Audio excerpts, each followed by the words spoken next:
the founder of Islam, peace be upon him, are concerned, he referred to a Jesus coming again in the latter days. So if he were dead, as I claim, what does it mean? Who would come? Will he be raised from the dead? In answer to this question, he said that God has also told me that I am the same Jesus whose advent was prophesied in the traditions of the Holy Founder of Islam, but it was only a title.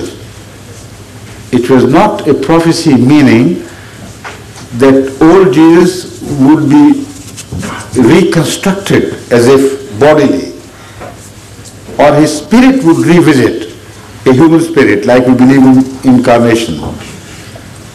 He said what was meant was that somebody in the character and style of Jesus Christ would be born in Islam.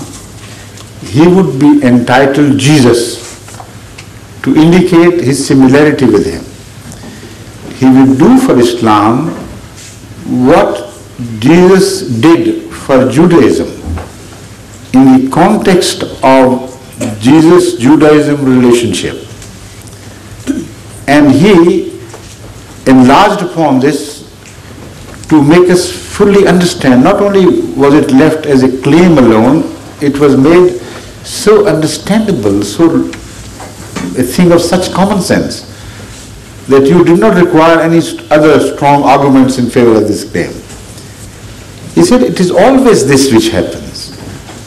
No old person whose re-advent is prophesied ever comes again. He says, look at the history of those claims which are found almost in every religion, that someone who was born hundreds of years before would revisit. Like Elijah was to revisit before the coming of Christ. So he said, if you take all the stories of ascension to be correct, all over the world, all right, we accept it by way of argument, but show us one single incident in the entire history of mankind where the same person who was prophesied to revisit actually revisited in person, or even claimed to have revisited in person, not bodily. Jesus did claim that Elijah had come again, but not in person. It was John the Baptist to whom he referred. So his coming, according to Jesus, was the coming of John the Baptist.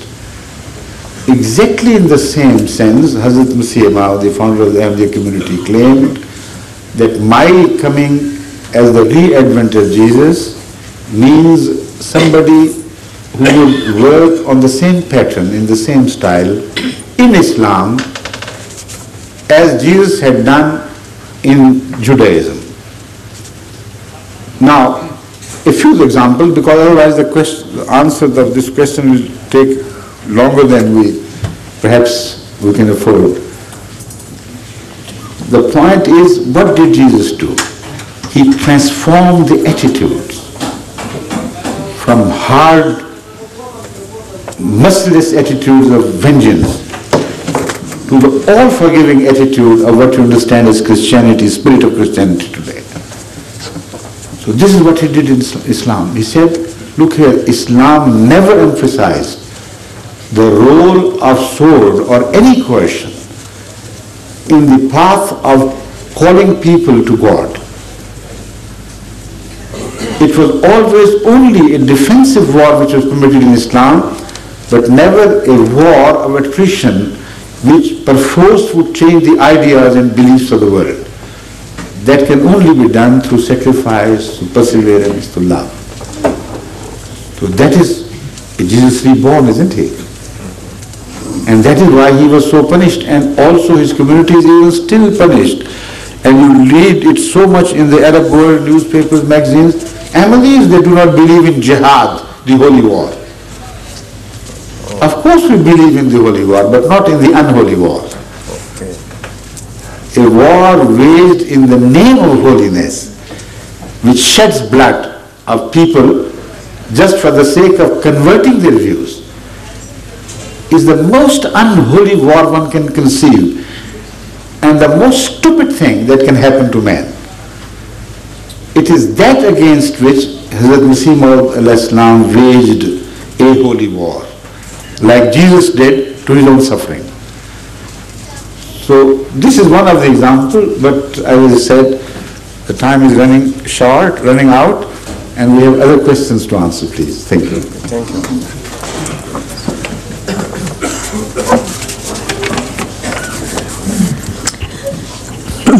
Hazar, thank you. Thank you. I'm forced here by my student today.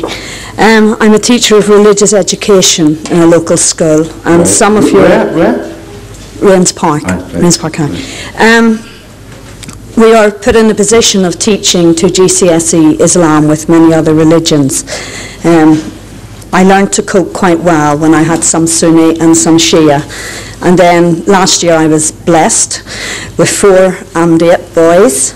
And I find that when I try to approach ethics, to go back to what authority becomes a problem for them. Obviously we can go back to the Holy Quran and the Hadith. Is there any way in which there is any other written authority or other persons to whom they go back to work out ethical problems? You see, the ethical problems have the same common cause all over the world in every society. That is the lack of faith in God and also the lack of faith in accountability. If you sink deeper into the causes which are creating greater distrust in the British society itself and the rise of crime, I assure you that no means on the part of legislators or the police force can tackle this problem unless it is referred to the roots where it draws its blood from. And that problem, that root cause is the atheism, disbelief in God or a hollow belief in God, and lack of belief in answerability. Unfortunately, the British educational attitude is further abetting the problem by creating 2 different yardsticks for the growing up children, particularly of the teenage. When they grow to the close age of maturity, they are told that, look here, your parents, when they speak to you in the name of God or religion or ethical values, this and that, you are not bound to listen to them. You're coming of age. You're free. If they overmuch rub in this rubbish into your minds, try to rub in, go to the social departments and seek your right of living, having a separate living from your parents. Now they very powerfully abet the tendencies which result in crime. That is running away from the religious ethical values. And what a paradox they themselves create. When they come of age, they are also told, look here, now, you are not free from the hands of law. As far as the man-made law is concerned, enough forgiveness has been extended to you while you were children. No more. Now you will be answerable to law. Now, previously they were told that you are not answerable even to God, even to the ethical values in which your parents believe. Now suddenly they are told that you are answerable to the man-made law